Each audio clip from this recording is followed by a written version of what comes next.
Halo teman-teman, Assalamualaikum. Jumpa lagi dengan channel Kak Jemar kembali teman-teman. Apa kabarnya saudaraku semuanya yang ada di Indonesia? Halo, selamat malam. Yang ada di luar negeri, halo juga selamat malam. Bagaimana kabarnya saudaraku semuanya?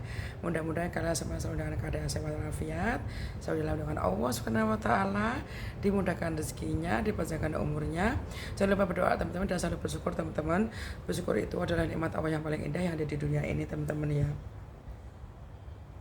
Oke teman-teman, mudah-mudahan kalian semuanya yang kerja dimanapun, mudah-mudahan kalian semua diberikan majikan yang baik, majikan yang sayang sama kalian semuanya. Kita sama-sama berdoa, kita sama-sama bekerja ke luar negeri supaya kita mendapatkan kasih sayang sama keluarganya majikan juga teman-teman ya.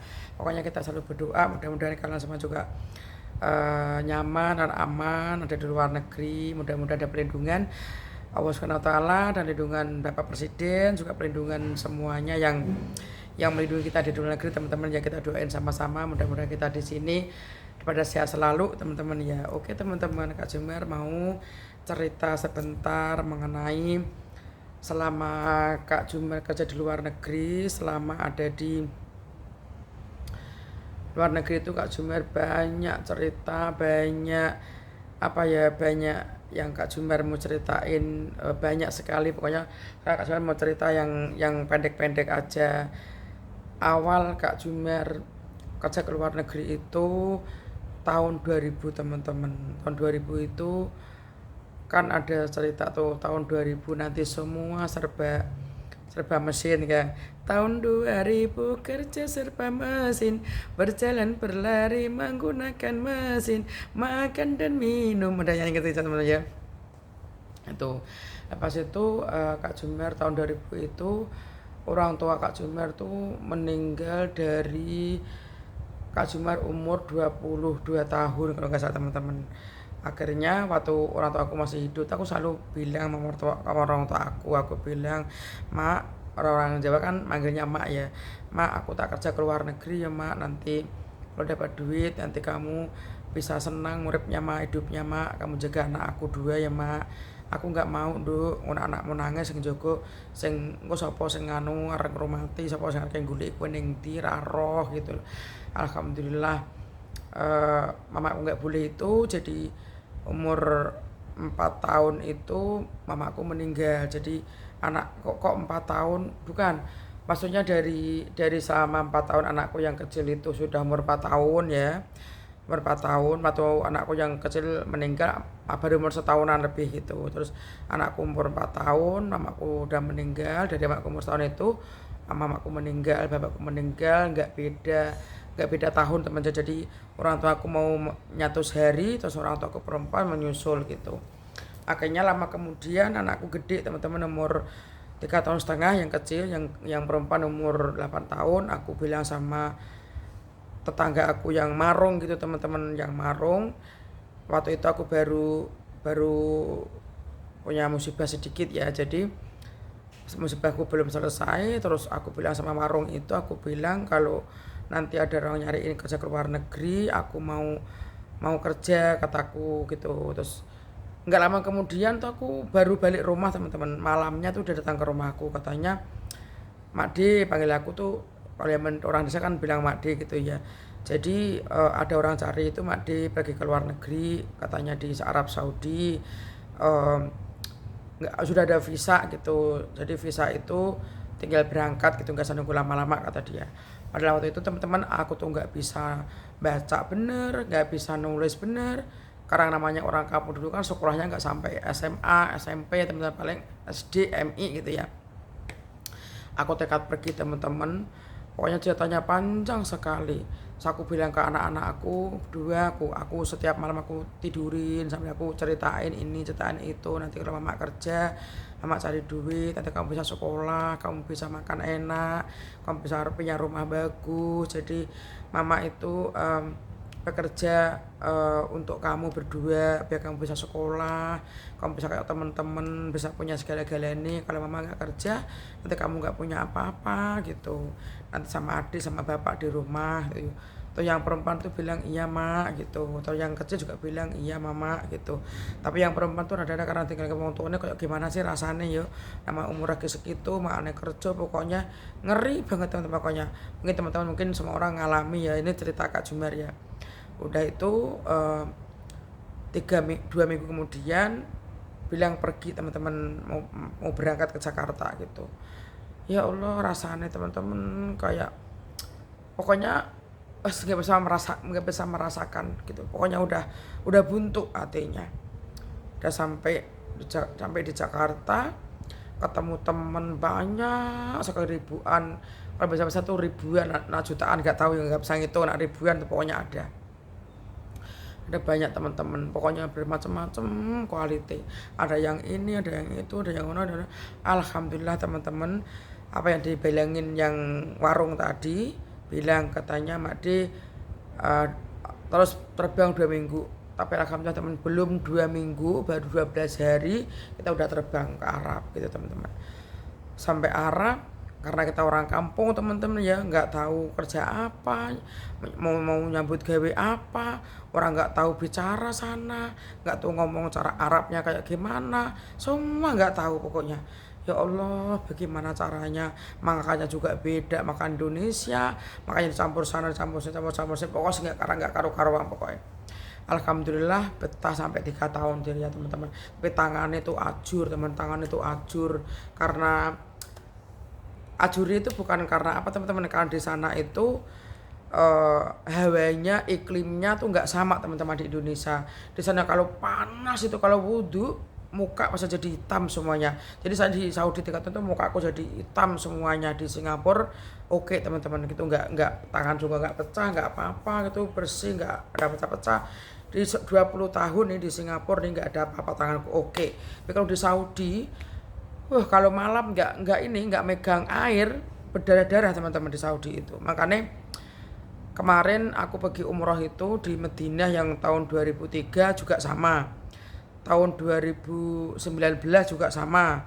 Kemarin tahun 2023 tahun ini juga sama teman-teman. Pokoknya aku di Mekah itu kayak nggak cocok gitu, kayak nggak cocok hawanya ataupun iklimnya, aku nggak tahu, pokoknya nggak cocok aja di Mekah itu, di Madinah. Kalau di Mekah oke, di Madinah karena Madinah itu dekat sama Riyadh teman-teman. Jadi Madinah itu dekat sama Riyadh dekat sama Al Qushaim. Jadi sekitar Madinah itu aku nggak cocok. Pokoknya kakiku juga pada berontok, raiku pada berintik-berintik semuanya, terus lambe pada pecah gitu. Tapi kalau di Mekah enggak teman-teman, di Mekah oke.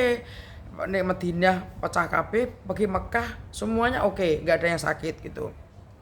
Jadi iklim di Mekah tuh nggak, pada satu Mekah tuh berbeda, satu Arab berbeda gitu. Akhirnya 3 tahun di sana betah. Akhirnya kita pikir mau ini teman-teman, mau nambah, karena kita pikir mau masih ada ini ya, manusia tuh kalau kasih apapun masih kurang teman-teman. Jadi kita memang bukan kurang, intinya kita punya utang, mau diselesaikan utangnya biar kita nggak punya utang gitu teman-teman, karena utang kan berat ya, harus biar nggak punya utang, kita mau kembali lagi betulnya. Tapi warga semua nggak ngasih, karena di Saudi itu kan satu jauh ya, pesawat berapa jam gitu.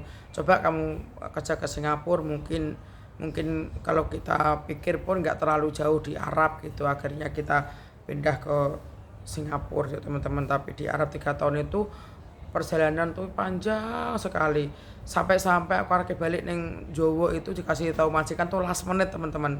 Jadi hari Jumat tuh dibilangin hari Minggu balik gitu, hari Minggu kamu baliknya cuti dulu, dipotong 3 bulan gaji, balik cuti. Tapi 3 hari itu mau ke bagaimana teman-teman, orang kita nggak dibawa kemana-mana di Saudi itu, nggak bebas di Saudi, nggak boleh kemana-mana, cuman pergi rumah orang tua di Al Qushaim. Kita kerja di Riyadh, yang kenal di Saudi ya, kita kerja di Riyadh, mamanya di Al Qushaim. Jadi kalau pergi Al Qushaim dibawa ketemu sama teman-teman orang Indramayu, ketemu orang Jawa Barat, ketemu orang Jawa Timur gitu ya. Jadi saya orang Jawa Tengah gitu, jadi nanti 4 pembantu tuh kumpul makan bareng, kumpul bareng. Nanti kan sudah malam semua balik masing-masing, karena aku nih jauh di Riyadh, nginep di rumah wong tuanya gitu. Jadi ceritanya tuh bener-bener apa ya, panjang banget, liku-liku banget kehidupan manusia itu. Memang nggak ada yang dipikir nggak ada yang sempurna, semua punya nasib berbeda-beda. Tapi aku punya majikan, alhamdulillah, walaupun sedikit garang ya majikan, tapi orangnya baik kayak gitu. Makan sama-sama, makan apapun dia nggak ngelarang, semua makan sama-sama. Aku punya majikan tuh nggak ada ngelarang makanan, semua makan sama-sama. Makan apa ya makan, mau masak telur ya masak telur, jadi nggak usah di umpet-umpetin, dihitung. Nggak. Di Saudi pun aku dulu bebas makanan, nggak diomongin apa-apa. Dia bilang kalau kamu nanti kembali lagi ke rumah aku, nanti aku gaji kamu aku naikin 200, jadi satu ribu real Saudi. Sebelum itu aku 6 bulan digaji 600, terus nambah 1 tahun ditambah 800. Katanya kalau datang lagi mau digaji 1.000 real Saudi Arabia. Tapi mungkin dia tahu kerjaan aku udah pandai cakap Arab, udah tahu ngomong Arab, udah tahu disuruh apa kita udah paham, jadi majikan terus berpikir mau dinaiki gaji. Tapi karena kita udah semua keluarga nggak ngebulihin ke Arab lagi, jadi kita ke Singapura supaya nggak jauh. Waktu itu ke Singapura masih gampang teman-teman, masih gampang kayak sekarang. Dulu gampang, sekarang susah ke Singapura itu. Jadi kalau kerja ke Singapura itu harus tahu Inggris, harus tahu segalanya. Dulu enggak teman-teman, dulu pokoknya ada paspor, bikin paspor, enggak ada penyakit, oke dulu. Sekarang susah teman-teman. Itulah perjalanan kerja ke luar negeri itu bukan yang dikira orang itu enak, sebetulnya itu susah banget. Kerja ke luar negeri itu bukan enak, kalau enggak betah kita balik juga rugi segala-galanya. Kita dibetahkan di sana, enggak kuat sama majikan, kadang-kadang nggak kuat sama segala lingkungan, macam-macam lah pokoknya teman-teman ya. Itu teman perjalanan Kak Jumer sampai di sini dulu ya. Nanti lain kali Kak Jumer cerita lagi mengenai kerja ke luar negeri. Kalau makan di Arab tuh pakai nampan gede gitu, nampannya nanti kasih ayam, nggak dipotong, ayam nggak dimasak, itu nggak dipotong, pokoknya geluntungkan, ditaruh satu ayam makan habis. Mau direbus mau apa kudu mar. Tapi aku nggak boleh makan rebusan teman-teman, aku harus kau panggang dulu di oven, nah kering baru aku makan gitu sampai 3 tahun, sampai jelak, sampai muak ya teman-teman ya. Akhirnya muak jelak itu aku terus mau balik tuh, ya Allah teman, aku muntah sampai satu kresek teman-teman, saking makan Maggi. Sampai betina makan Maggi tuh kayak apa ya, kayak muak gitu teman, jelek itu ya, makan Maggi hari jelek ini. Sekarang nih teman-teman ya, udah di Singapura nih 20 tahun di Singapura ya, satu majikan teman-teman ya di Singapura. Aku makan Maggi tuh kayak muak, ngerti Maggi tuh nggak doyan, saking muaknya. Di Saudi 3 tahun makan hari makan Maggi ya, maksudnya kalau Maggi satu dus teman-teman, tapi bentar makan Maggi terus. Jadi ini kan kayak muak Maggi, sekarang nggak makan lagi, nggak ada, bosan aku teman-teman. Itulah cerita Kak Jum ke Arab Saudi teman-teman ya. Di sana itu kalau beli apple 1 dus, beli pisang 1 dus, beli bertukar tuh jeruk 1 dus, anggur 1 dus kecil, semua dudusan teman-teman. Kalau beli buah dia nggak pernah ngelarang, oh yes mau makan apa terserah makan, nggak pernah. Kalau beli roti misalnya sandwich tuh sak pak, terus roti yang bulat-bulat dari Singapura, terus roti kayak nan tuh sak kedus. Kalau belanja tuh satu motor bunduk, kereta yang bundul tuh sepenuhnya, beras 1 karung, kayak orang nunoko, telur 1 dus. Pokoknya di sana tuh pokoknya luar biasa. Kalau teman-temanku yang di luar sana yang belum pergi ke luar negeri, jangan takut ya, jangan takut, karena semuanya itu di diri kita masing-masing. Asal kita sabar, kita mengerti majikan maunya apa, udah diturutin, majikan insya Allah akan kayak orang tua sendiri teman-teman. Nggak akan majikan itu galakin terus. Kalau kita udah tahu kerja, majikan akan sebaik-baiknya menyayangi kita, bener kayak orang tua sendiri gitu loh. Apapun itu kalau kita sabar, ikhlas menerima apapun, majikan pun kayak orang tua teman-teman. Kalau beli baju pasti dibeliin, kalau makan apa dikasih, kalau balik dibeliin oleh-oleh, mesti sama. Karena kita kan dulu orang nggak tahu kerja, nggak pernah pergi lagi yo jadinya kayak belum belajar ya. Kalau udah Singapura, Saudi mah tuman balik lagi, karena kalau udah tahu omongannya mah di sana kayak keluarga teman-teman. Jadi siapapun yang mau kerja luar negeri jangan takut kerja luar negeri, karena kerja luar negeri bukan nakutin, bahagia. Nanti ketemu teman-teman lebih bahagia, apalagi di Singapura bisa cuti, bisa ketemu teman itu akan membahagiakan kalian semuanya. Yang belum ke luar negeri ya, yang sudah mah kita udah tahu. Yang belum pergi jangan takut gitu loh, maksudnya di sini nggak nakutin. Di sini tuh kalau kerjanya baik pasti majikan sayang, itu aja teman-teman ya. Jadi yang Kak Jum alami itu, Kak Jum orang bodoh aja bisa gitu ya teman ya, bisa ke luar negeri, apalagi orang yang pinter mesti lebih lebih pinter teman-teman ya. Itu yang Kak Jum alami udah luar biasa, alhamdulillah.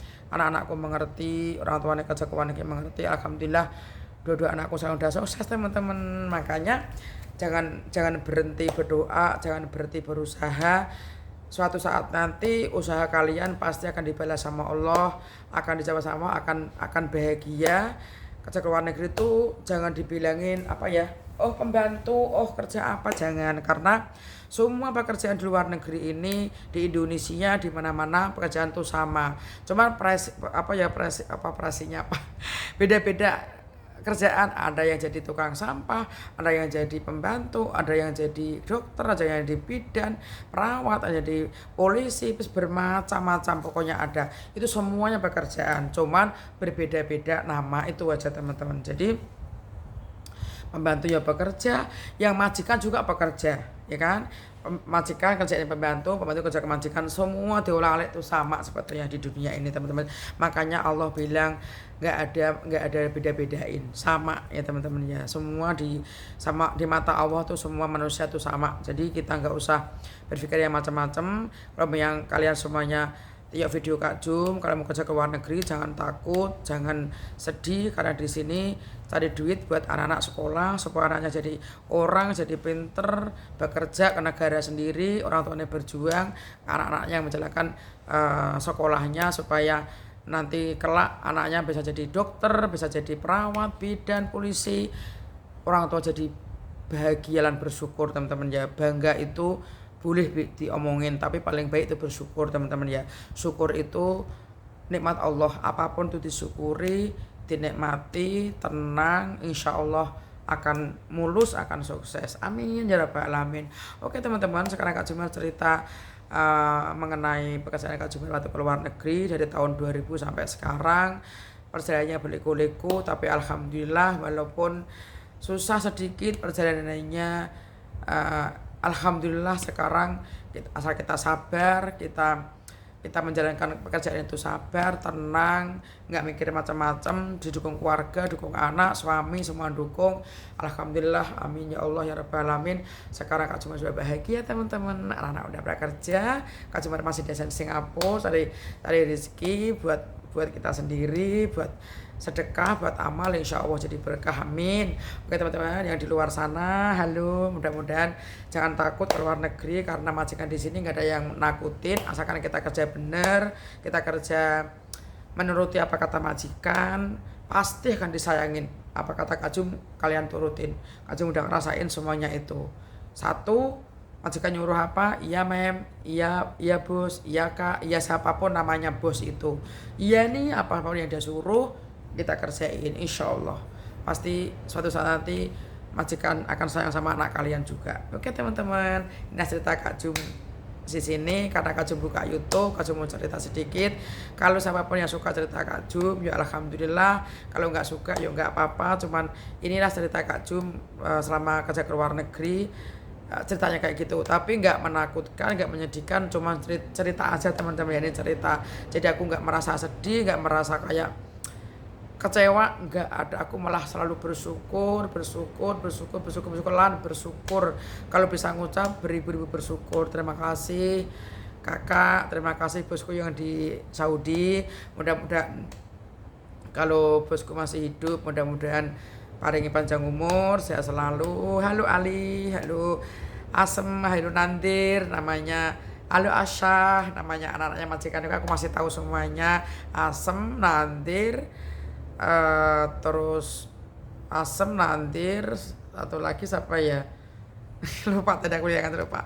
Terus itu namanya ada 4 anak lupa, ya Ali Asem, Nandir, Hasyah ya. Jadi 4 anak itu aku balik dari Mekah tuh anaknya pada nangisin aku, pada melukin aku, pada nangisin. Kalau di sana panggilku bukan Jumarni teman, kalau di Singapura panggilku Jumarni.